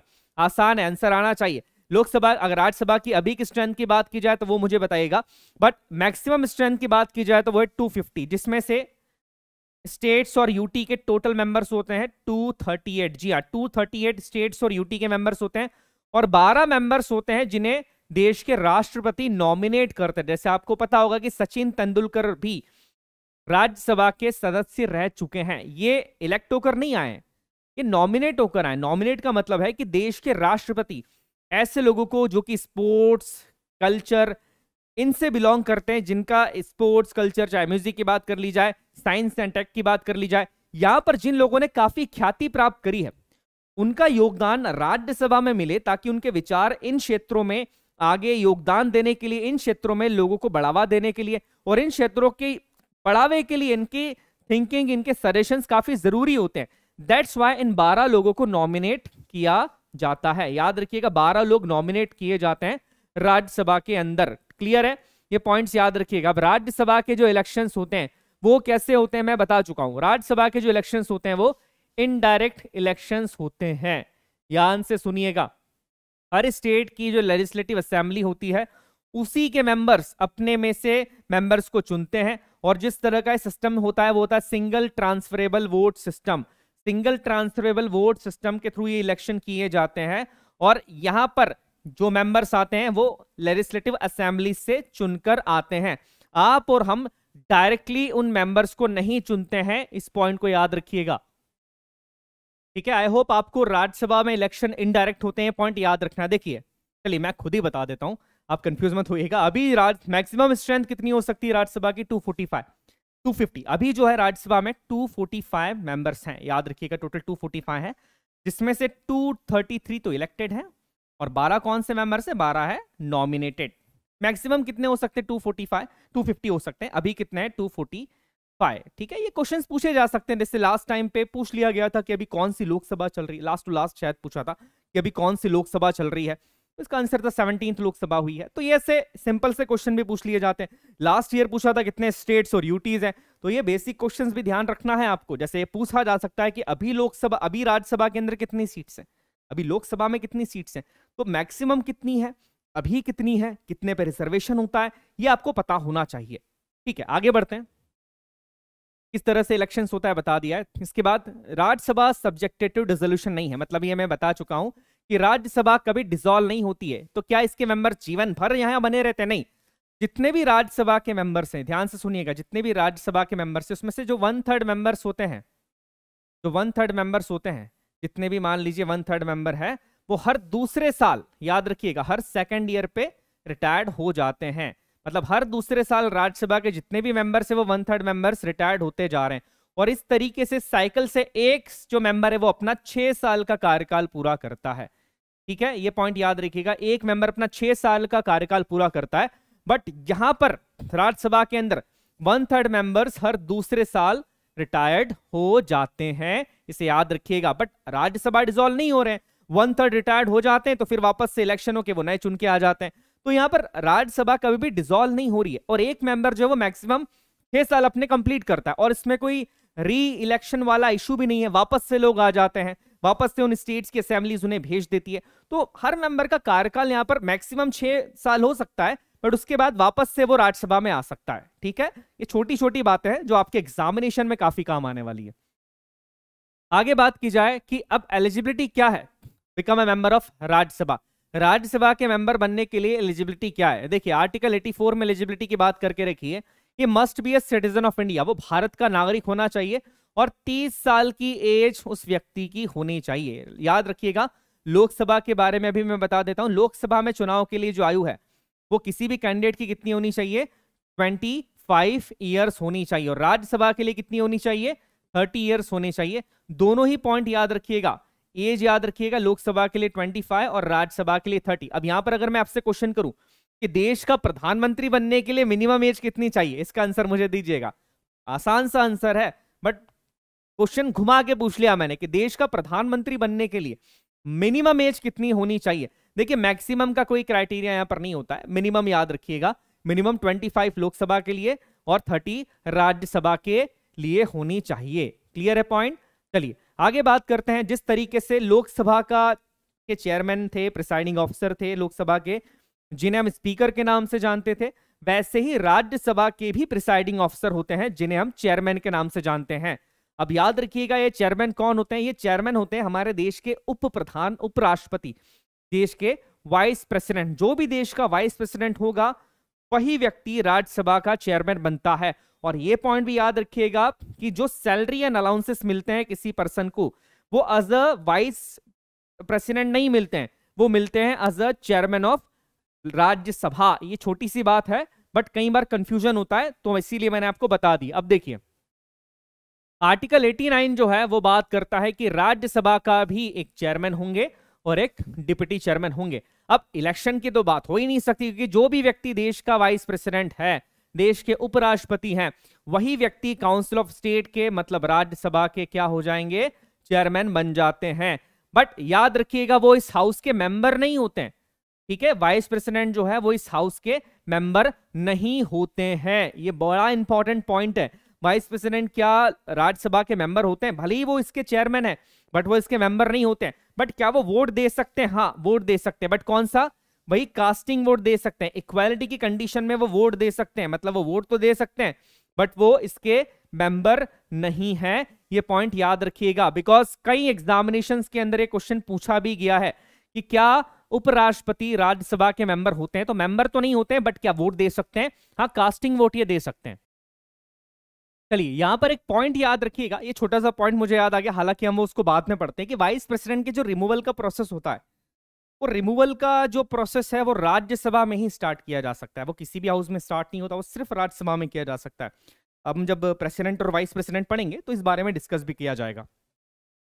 आगे यहां पर अगर बात की जाए कि जिस तरीके से लोकसभा के अंदर एक डिप्टी स्पीकर थे, वैसे ही यहाँ पर राज्यसभा के अंदर भी डिप्टी चेयरमैन होते हैं। डिप्टी चेयरमैन राज्यसभा के मेंबर ही होते हैं, जैसे कि चेयरमैन राज्यसभा के मेंबर नहीं थे, बट डिप्टी चेयरमैन राज्यसभा के मेंबर ही होते हैं और वो वोट देने का अधिकार भी रखते हैं। ये दो बातें डिप्टी चेयरमैन के बारे में आपको याद रखना है। आगे बात की जाएगी पार्लियामेंट के प्रोसेस में कोई भी बिल कैसे पास होता है। देखिए मैं प्रोसेस बता देता हूं। जब बिल दोनों हाउस में प्रेजेंट नहीं किया जाता है, मान लीजिए कि लोकसभा है या राज्यसभा है, एक डॉक्यूमेंट है, इस डॉक्यूमेंट के अंदर सारे हमने इंस्ट्रक्शंस लिखे हैं कि उस बिल में क्या होना चाहिए, ये चीज होनी चाहिए, दूसरी चीजें होनी चाहिए। वो सारे इंस्ट्रक्शंस जब किसी एक डॉक्यूमेंट में लिखे होते हैं और अभी तक उसे दोनों हाउस में से किसी भी हाउस में प्रेजेंट नहीं किया गया है, उस समय उसे कहा जाता है ड्राफ्ट, याद रखिएगा। और जैसे ही उसे हम पार्लियामेंट के पटल पे प्रस्तुत कर देते हैं, मतलब दोनों हाउसेस में से किसी भी हाउस में रख देते हैं, उस समय वो बन जाता है बिल। ये पॉइंट याद रखिएगा, दोनों हाउसेस में प्रेजेंट करने से पहले उसे कहा जाता है ड्राफ्ट। ये चाहे रफली उसे जब प्रेजेंट कर दिया जाता है पार्लियामेंट के अंदर, चाहे लोकसभा में पहले कर दीजिए, राज्यसभा में पहले कर दीजिए, वो तो बिल पे डिपेंड करेगा। जैसे मनी बिल सिर्फ लोकसभा में पहले प्रेजेंट किया जा सकता है, आगे पढ़ने वाले। तो यहां पर इसे जब प्रेजेंट कर दिया जाता है तब इसे कहा जाता है बिल। मान लीजिए वो बिल लोकसभा से पास हो गया, राज्यसभा से पास हो गया, उसके बाद बिल जाता है देश के राष्ट्रपति के पास। राष्ट्रपति जब उस पर सिग्नेचर कर देते हैं तो वो बिल बन जाता है एक्ट, मतलब कानून बन जाता है। तो याद रखिएगा प्रेसिडेंट के सिग्नेचर के बाद ही बिल क्या बनता है, एक्ट बनता है, और फिर वो पूरे देश में लागू हो जाता है। अब मुझे कमेंट में बताइएगा कि अगर ऐसा कोई कानून या बिल पास हो जाता है जो कि संविधान के बेसिक स्ट्रक्चर का वायलेशन कर रहा है, फिर क्या किया जाए, फिर क्या किया जा सकता है। बताया है मैंने आपको, लास्ट लेक्चर्स के अंदर आपको बहुत सारी चीजें बताई थी, याद हो तो प्लीज बताइएगा। चलिए आगे बात करते हैं। अब आगे एक महत्वपूर्ण सब्जेक्ट आता है ऑर्डिनेंस। ऑर्डिनेंस का क्या मतलब है, चलिए मैं आपको एग्जांपल के थ्रू समझा देता हूं। मान लीजिए लोकसभा का कोई भी सेशन नहीं चल रहा है, मतलब ना लोकसभा का सेशन चल रहा है, ना राज्यसभा का सेशन चल रहा है, ना बजट सेशन है, ना कोई भी सेशन नहीं है। अब ऐसे टाइम पे एक इमरजेंसी सिचुएशन अरोज हो जाती है जिसमें कोई एक इंपॉर्टेंट महत्वपूर्ण फैसला लेना है। उस पर फैसला लिया जाना जरूरी है क्योंकि टाइम वेस्ट नहीं कर सकते। इमरजेंसी सिचुएशन अरोज हो गई है, कोई ना कोई फैसला लेना जरूरी है, कोई ना कोई डिसीजन लेना जरूरी है। उस समय पर क्या किया जाता है कि प्रेसिडेंट अपने पावर का यूज करते हैं, जिस पावर को कहा जाता है ऑर्डिनेंस। ये पावर गवर्नर के पास भी है। प्रेसिडेंट जिस आर्टिकल तहत अपने इस पावर का यूज करते हैं उसे कहा जाता है आर्टिकल 123, और गवर्नर जिस आर्टिकल के थ्रू अपने ऑर्डिनेंस पावर का यूज करता है उसे कहा जाता है आर्टिकल 213। यहां पर क्या होता है कि जब लोकसभा, राज्यसभा या पूरी पार्लियामेंट सेशन के अंदर नहीं है, देखिए दो सेशन के बीच का जो गैप होता है उसे रीसेस कहा जाता है, याद रखिएगा। मतलब जब पार्लियामेंट किसके अंदर है, रीसेस के अंदर है। और ऐसे समय पर दो सिचुएशंस बनती है कि ऐसी कोई भी कंडीशन जो कि अर्जेंट पब्लिक मैटर की, अर्जेंट इंपॉर्टेंस की है, मतलब बड़ी गंभीर समस्या आ गई है, कोई ना कोई डिसीजन यहां पर लेना ही पड़ेगा। तो इस समय पर प्रेसिडेंट एक ऑर्डर इशू कर सकते हैं। ऑर्डर का मतलब यहां पर उसे कह दिया गया है ऑर्डिनेंस। ये पॉइंट याद रखिएगा। मतलब कोई बड़ी समस्या आ गई है, अगर कोई समस्या आती है, कोई फैसला लेना होता है, तो नॉर्मली क्या किया जाता है, सेशंस होते हैं, सेशन के अंदर वोटिंग करवाई जाती है, बिल पास होता है, बिल पास होने के बाद उस ऑर्डर को पारित कर दिया जाता है, देश में लागू कर दिया जाता है। बट समस्या ये आ गई कि सेशन था ही नहीं, रिसेस का टाइम चल रहा है, अब डिसीजन लेना है जल्दी, वेट नहीं कर सकते कि बुलाए, समन करे, फिर दोनों हाउस आए। ऐसे टाइम पे राष्ट्रपति के पास एक पावर होता है जिसे कहा जाता है ऑर्डिनेंस। ये पावर देश के गवर्नर के पास भी होता है, उस पावर को भी ऑर्डिनेंस ही कहा जाता है। बट आर्टिकल्स याद रखिएगा, प्रेसिडेंट का ऑर्डिनेंस पावर आता है आर्टिकल 123 के अंदर, और गवर्नर का ऑर्डिनेंस पावर आता है आर्टिकल 213 के अंदर। अब इस ऑर्डिनेंस को इशू करने के लिए क्या मन से कभी भी प्रेसिडेंट कर सकते हैं? जब भी रिसेस हो, प्रेसिडेंट को लग रहा है कि ऑर्डिनेंस इशू कर दिया जाए, तो क्या वो किसी भी बात के लिए ऑर्डिनेंस इशू कर सकते हैं? तो ऐसा नहीं है। देखिए इसके लिए कुछ कंडीशंस का फुलफिल होना जरूरी है।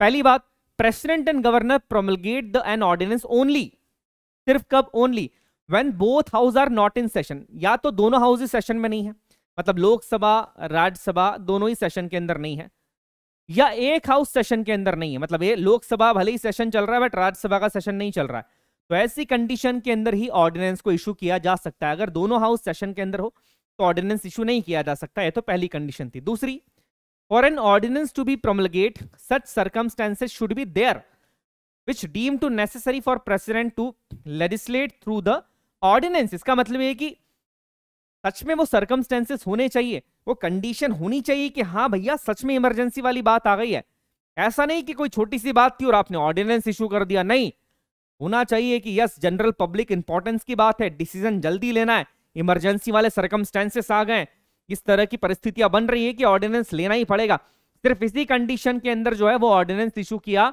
जा सकता है। तो ये 2 पॉइंट्स आपको याद रखने हैं। आई होप ये पॉइंट आप लोगों को समझ में आया होगा, बिकॉज ऑर्डिनेंस काफी इंपॉर्टेंट है। देखिए ऑर्डिनेंस क्या होता है, नॉर्मली एक टाइम ऑफ ये टेम्पररी लॉ होता है, टेम्पररी पीरियड के लिए होता है, बिकॉज टाइम कौन सा चल रहा है, रीसेस का टाइम चल रहा है, पार्लियामेंट सेशन के अंदर नहीं है। उस समय पर देश के राष्ट्रपति के पास जो पावर है, मतलब सेंट्रल लेवल के पास इसका पावर किसके पास होता है, देश के राष्ट्रपति के पास, और स्टेट लेवल पे ऑर्डिनेंस इशू करने का पावर किसके पास होता है, गवर्नर के पास। ये याद रखिएगा। देखिए ऑर्डिनेंस भी एक्ट की तरह होता है, जैसे एक्ट के अंदर आपको सारे लॉज का ध्यान रखना होता है कि संविधान का वायलेशन तो नहीं हो रहा है, ये सारी चीजों का ध्यान आपको ऑर्डिनेंस के अंदर भी रखना पड़ता है। अब यहां पर एक पॉइंट है कि इसकी मैक्सिमम वैलिडिटी कितनी होती है, तो मैंने यहां पर लिखा है 6 मंथ्स प्लस 6 वीक्स। अब इसमें कंफ्यूज नहीं होना है, बड़ा आसान है, चलिए मैं बता देता हूं कैसे है। मैंने आपको एक चीज बताई थी, याद रखिएगा कि मैक्सिमम 2 सेशंस के बीच का जो मैक्सिमम गैप है वो कितना हो सकता है, वो हो सकता है 6 मंथ्स। मतलब अब ऑर्डिनेंस कब इशू किया जाता है, ऑर्डिनेंस तभी इशू किया जाता है जब पार्लियामेंट के दोनों ही सेशन, अब सेशन जो है वो लग नहीं रहे हैं, दोनों ही सेशंस मिसिंग है, या कह सकते हैं कि दोनों ही सेशंस जो है वो उन दोनों के बीच में प्रेजेंट अभी नहीं है और सेशंस हो ही नहीं रहे हैं। तो दोनों सेशंस के बीच का जो मैक्सिमम गैप है वो कितना होता है बेटा, 6 महीने होता है। मान लीजिए कि जब ऑर्डिनेंस इशू किया गया, जैसे ही सेशन खत्म हो वैसे ही ऑर्डिनेंस इशू करा, तो मैक्सिमम वो कब तक चल जाएगा, वो चलेगा 6 मंथ्स। अब ये 6 मंथ्स तो आपको समझ में आ गया होगा, इसमें प्लस दूसरा है 6 वीक। 6 वीक का मतलब बेसिकली ये होता है कि 6 महीने बाद जैसे ही नया सेशन लगेगा, उस सेशन के अंदर ये जो ऑर्डिनेंस था, ये जो ऑर्डर था प्रेसिडेंट का, उसे 6 वीक के अंदर, मैक्सिमम 6 वीक के अंदर पास होना होगा। मतलब या तो वो पास हो जाएगा या वो निरस्त हो जाएगा। अगर वो पास हो गया तो फिर वो परमानेंटली क्या बन जाएगा, एक्ट बन जाएगा और लंबे समय तक, परमानेंट समय टाइम के लिए देश में लागू हो जाएगा। बट अगर वो इनएक्टिव हो गया, अगर उसको लेकर वो उसे पास नहीं किया पार्लियामेंट में, तो फिर वो जो ऑर्डिनेंस था वो कैंसिल कर दिया जाता है। बट मैक्सिमम वो कितना रह सकता है, 6 वीक तो रहेगा ही। इसीलिए यहां पर लिखा गया है 6 मंथ्स प्लस 6 वीक से। याद रखिएगा, जब पार्लियामेंट सेशन में नहीं होती है तभी ऑर्डिनेंस आता है। मैक्सिमम इसका टाइम है 6 मंथ्स प्लस 6 वीक्स, जो मैंने आपको बता दिया है। आगे यहां पर बात करते हैं अब बिल क्या होता है। देखिए बिल को लेकर भी, बिल बेसिकली 2 तरीके के होते हैं। एक बिल होता है यहां पर पब्लिक बिल, एक होता है प्राइवेट बिल। पब्लिक बिल उस बिल को कहा जाता है जो कोई मिनिस्टर इंट्रोड्यूस करता है। मिनिस्टर का मतलब ये होता है, हमने बात करी थी काउंसिल ऑफ मिनिस्टर्स की, तो जो भी लोग काउंसिल ऑफ मिनिस्टर्स के बेसिकली सदस्य होते हैं उन्हें यहां पर मिनिस्टर कहा जाता है। और दूसरा जो बिल है वो होता है प्राइवेट बिल। प्राइवेट बिल क्या होता है कि जो दूसरे मेंबर्स होते हैं, बेसिकली जो अपोजिशन पार्टी के मेंबर्स होते हैं जो सरकार में नहीं है, वो जब कोई बिल प्रेजेंट करते हैं उस बिल को कहा जाता है प्राइवेट बिल। इसके लिए 7 दिन का नोटिस देना होता है, इसे पार्लियामेंट में प्रस्तुत करने से पहले पब्लिक बिल के लिए, और प्राइवेट बिल के लिए 1 महीने का नोटिस देना होता है इसे प्रस्तुत करने से पहले। तो ये पॉइंट याद रखिएगा। मोस्टली पब्लिक बिल्स पास हो ही जाते हैं, मोस्टली क्या बिल्कुल ये पास होते हैं, क्योंकि मिनिस्टर्स इसे प्रेजेंट कर रहे हैं, डिफेंस मिनिस्टर कर रहे हैं, फाइनेंस मिनिस्टर कर रहे हैं, तो ये बिल्स पास हो ही जाते हैं। अगर सरकार स्टेबल है तो, नहीं पास हुआ तो फिर तो बहुत बड़ी समस्या हो जाती है। चलिए आगे देखते हैं। यहां पर अब 3 तरह के बिल होते हैं। पहला बिल होता है ऑर्डिनरी बिल, दूसरा बिल होता है मनी बिल, तीसरा होता है फाइनेंस बिल। यहां पर हम सभी की बात करेंगे। मनी बिल का आर्टिकल याद रखिएगा 110, काफी पूछा जाता है, और फाइनेंस बिल का आर्टिकल है आर्टिकल 117। सबसे पहले हम बात करते हैं ऑर्डिनरी बिल की। देखिए नाम से क्लियर है ऑर्डिनरी बिल। ऑर्डिनरी बिल मतलब जो भी ऑर्डिनरी मुद्दे होते हैं, ऑर्डिनरी मत का मतलब आप इसको नेगेटिव में मत लीजिएगा, जो सामान्य मुद्दे होते हैं, जैसे एजुकेशन की हम बात कर लेते हैं, जो भी दूसरे सामान्य मुद्दे, एजुकेशन की आप बात कर लीजिए। यहाँ पर हम बात कर रहे हैं कि देश के अंदर एक नई पॉलिसी लागू करनी है। इसके अलावा देखिए जैसे यहाँ पर एक बिल है सेंट्रल यूनिवर्सिटी बिल की बात कर रहे हैं। इसके अलावा मेडिसिन की बात कर रहे हैं, कोई नया सिस्टम लेकर आना है मेडिसिन के क्षेत्र में या किसी भी हेल्थ के सेक्टर के अंदर। तो जो भी बिल प्रेजेंट किए जाते हैं जो इन ऑर्डिनरी, इन सामान्य मुद्दों के ऊपर है, उन बिल्स को कहा जाता है ऑर्डिनरी बिल। बेसिकली एक लाइन याद रखिएगा, वो सारे बिल जो कि फाइनेंस मैटर से संबंधित नहीं है, जैसे जो टैक्सेशन से संबंधित नहीं है, जिसमें जीएसटी बढ़ाने की बात नहीं की जा रही है, जो ना इनडायरेक्ट टैक्स से ना डायरेक्ट टैक्स से संबंधित है, मतलब फाइनेंस से रिलेटेड जितने भी बिल नहीं है, वो सारे बिल को आप कह सकते हैं कि वो सारे बिल होते हैं ऑर्डिनरी बिल। ये छोटी सी बात याद रखना है, आपके एनडीए एग्जाम के हिसाब से भी आपको ये याद रखना है। इसके बाद ऑर्डिनरी बिल को कहां प्रेजेंट किया जा सकता है, तो ऑर्डिनरी बिल या तो आप लोकसभा में भी प्रेजेंट कर सकते हैं या राज्यसभा में भी प्रेजेंट कर सकते हैं। ऐसा कोई पर्टिकुलर रीजन नहीं है कि ऑर्डिनरी बिल आएगा तो वो पहले लोकसभा में ही आएगा या पहले राज्यसभा में ही आएगा, नहीं। आप लोकसभा के अंदर भी प्रेजेंट कर सकते हैं, राज्यसभा में भी प्रेजेंट कर सकते हैं। इसको कोई मिनिस्टर भी प्रेजेंट कर सकता है और कोई प्राइवेट मेंबर भी प्रेजेंट कर सकता है। याद रखिएगा, कोई ऐसा कंपल्सेशन नहीं है कि ऑर्डिनरी बिल सिर्फ मिनिस्टर प्रेजेंट करेगा, कोई भी प्रेजेंट कर सकता है। इसके बाद प्रेसिडेंट का रिकमेंडेशन जरूरी नहीं होता है कि प्रेसिडेंट जब रिकमेंड करे तभी ऑर्डिनरी बिल प्रेजेंट किया जाए, नहीं। प्रेसिडेंट का रिकमेंडेशन जरूरी नहीं है और इस ऑर्डिनरी बिल को पास होना होता है सिंपल मेजोरिटी से। सिंपल मेजोरिटी कौन सी, वही total number of members present and voting, जितने भी मेंबर्स हैं उसमें से जो इतने मेंबर्स प्रेजेंट और वोटिंग है उसका 50% प्लस 1, तो ये सिंपल मेजोरिटी से पास होना होता है ऑर्डिनरी बिल को। चलिए अब पावर देख लेते हैं कि लोकसभा राज्यसभा के पास ऑर्डिनरी बिल को लेके कितने पावर है। देखिए बिल जो है मान लीजिए लोकसभा के अंदर चला गया, लोकसभा के थ्रू, लोकसभा से सिंपल मेजोरिटी से पास हो गया, फिर बिल गया राज्यसभा। राज्यसभा के पास ऑर्डिनरी बिल को लेकर क्या पावर है, तो पहली बात राज्यसभा ऑर्डिनरी बिल को अमेंड कर सकती है, रिजेक्ट कर सकती है। दूसरी चीज, can be detained by the Rajya Sabha for a maximum period of 6 months, ये पॉइंट याद रखिएगा। मैक्सिमम पीरियड, मैक्सिमम जो है वो 6 महीने के लिए राज्यसभा ऑर्डिनरी बिल को अपने पास रख सकती है। ये कंडीशन जब बनती है तो फिर वही वाला आ जाता है, वो जॉइंट सिटिंग वाला सिनेरियो बनता है। तो ये याद रखिएगा कि ऑर्डिनरी बिल को राज्यसभा मैक्सिमम कितने टाइम तक अपने पास रख सकती है, 6 महीने तक अपने पास रख सकती है। अब एक क्वेश्चन यहां पर आता है कि क्या राज्यसभा ऑर्डिनरी बिल को अमेंडमेंट के लिए वापस भेज सकती है, मतलब क्या राज्यसभा इसमें अमेंड कर सकती है, क्या ऑर्डिनरी बिल को लेकर राज्यसभा रिकमेंडेशन दे सकती है, अमेंड कर सकती है, तो बिल्कुल कर सकती है। इस पे भी आप चिंता मत कीजिए, राज्यसभा ऑर्डिनरी बिल को भी अमेंड कर सकती है। देखिए ऑर्डिनरी मुद्दे के बिल है, इसे अमेंड किया जा सकता है और अपने पास मैक्सिमम टाइम तक कितने टाइम के लिए रख सकती है, 6 महीने तक। 6 महीने बाद फिर किसके पास आती है, जो बात आ जाती है फिर वो जॉइंट सिटिंग की आ जाती है। देखिए उसके बाद ऑर्डिनरी बिल जाता है देश के राष्ट्रपति के पास। राष्ट्रपति ऑर्डिनरी बिल को या तो रिटर्न कर सकते हैं रिकंसिडरेशन के लिए या रिजेक्ट भी कर सकते हैं। प्रेसिडेंट दोनों काम कर सकते हैं, या तो रिकंसिडरेशन के लिए उससे भेज सकते हैं वापस से। रिकंसिडरेशन का मतलब है कि उस बिल को पढ़ेंगे और बोलेंगे कि इसमें वापस से कुछ सुधार की जरूरत है, वापस से इसे रिकंसिडर करिए।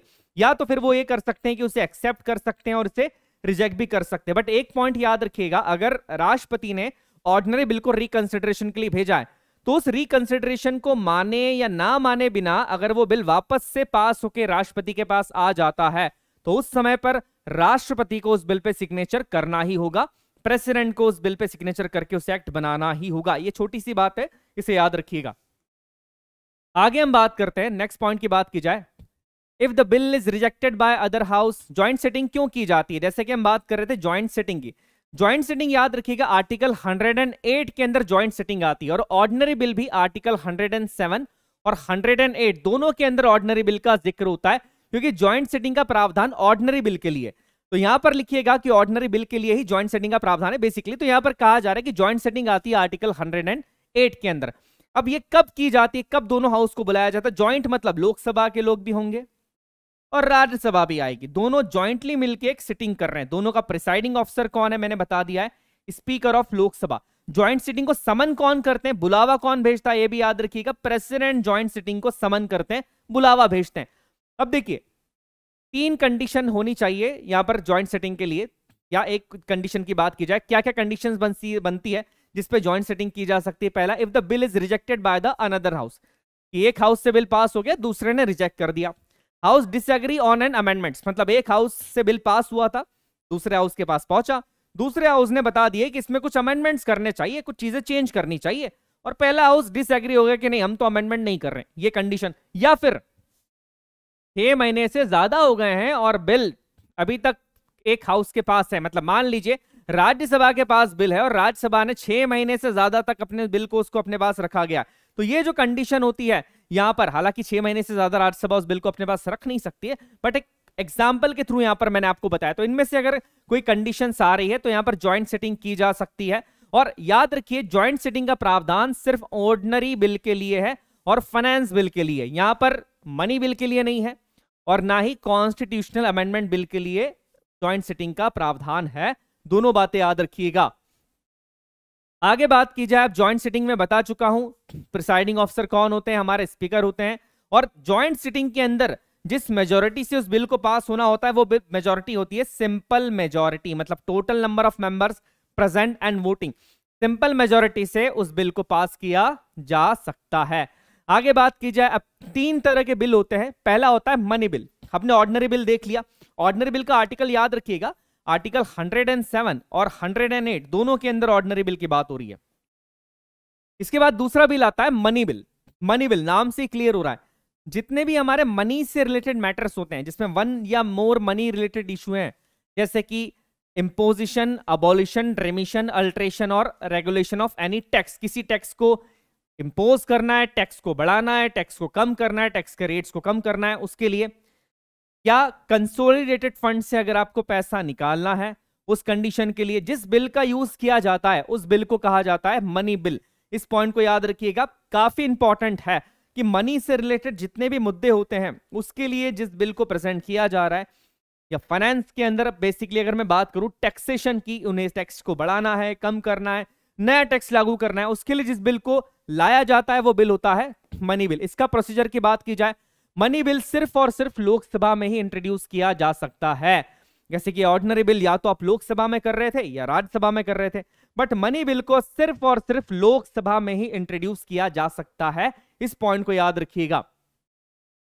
सिर्फ एक मिनिस्टर मनी बिल को लोकसभा के अंदर इंट्रोड्यूस कर सकता है, मतलब प्राइवेट मेंबर नहीं कर सकते, सिर्फ मिनिस्टर ही कर सकते हैं। इसके बाद प्रेसिडेंट का रिकमेंडेशन जरूरी होता है मनी बिल के लिए। जी हां, प्रेसिडेंट का रिकमेंडेशन मनी बिल के लिए बहुत जरूरी है। और लोकसभा स्पीकर के पास ये पावर होता है कि वो डिसाइड करे कि कोई बिल मनी बिल है भी या नहीं है। तो ये पॉइंट्स याद रखिएगा, किसके पास कितना पावर है, कौन डिसाइड कर रहा है, क्योंकि ये चीजें पूछी जाती है। मनी बिल काफी इंपॉर्टेंट है, आर्टिकल याद रखिएगा, आर्टिकल 110 के अंदर मनी बिल आ रहा है। अब देखिए इसके प्रोसेस की बात की जाए तो मैंने पहले ही बता दिया है कि मनी बिल लोकसभा के अंदर ही प्रेजेंट किया जाता है, मतलब किसी दूसरे हाउस में नहीं कर सकते, लोकसभा के अंदर मनी बिल आता है। यहां से पास होने के बाद राज्यसभा के पास मनी बिल को लेकर क्या अधिकार है, देखिए राज्यसभा कैन नॉट अमेंड और रिजेक्ट द मनी बिल। मतलब मनी बिल अगर राज्यसभा में गया तो ना तो वो उसको अमेंड कर सकती है, ना वो उसको क्या कर सकती है, रिजेक्ट कर सकती है। ये पॉइंट याद रखिएगा। सिर्फ एक ही पावर है कि मैक्सिमम अपने पास जो है वो 14 दिन के लिए रख सकती है, कि मैक्सिमम 14 दिन के लिए राज्यसभा अपने पास मनी बिल को रख सकती है।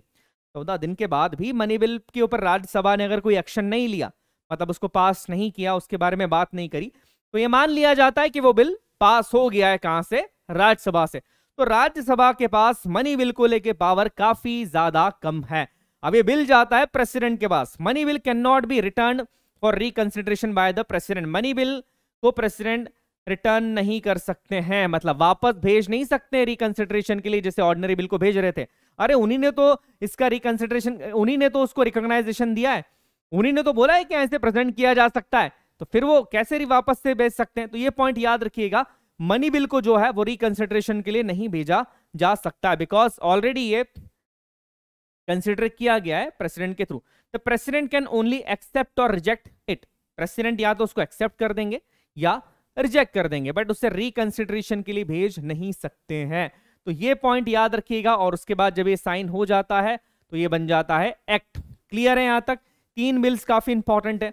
इसके अलावा जो फाइनेंस बिल है उसमें कुछ इंपॉर्टेंट इश्यूज होते हैं, ऐसे इश्यूज जो मनी बिल के अंदर नहीं है, वो सारे इश्यूज किसके अंदर आ जाते हैं? फाइनेंस बिल के अंदर आ जाते हैं। बट हमको फाइनेंस बिल को बहुत डीप में नहीं पढ़ना है, मनी बिल ज्यादा इंपॉर्टेंट है आपके लिए। चलिए अब हम आते हैं funds of Indian government. Fund का मतलब क्या होता है? देखिए भारत सरकार का पैसा रेवेन्यू के थ्रू आ रहा है, लाइसेंसिंग फीस के थ्रू आ रहा है, बोरोइंग्स जो करी है या जो हमने दूसरे देशों को लोन दिया उसका इंटरेस्ट आ रहा है, तो पैसा भारत सरकार कहाँ लगती है?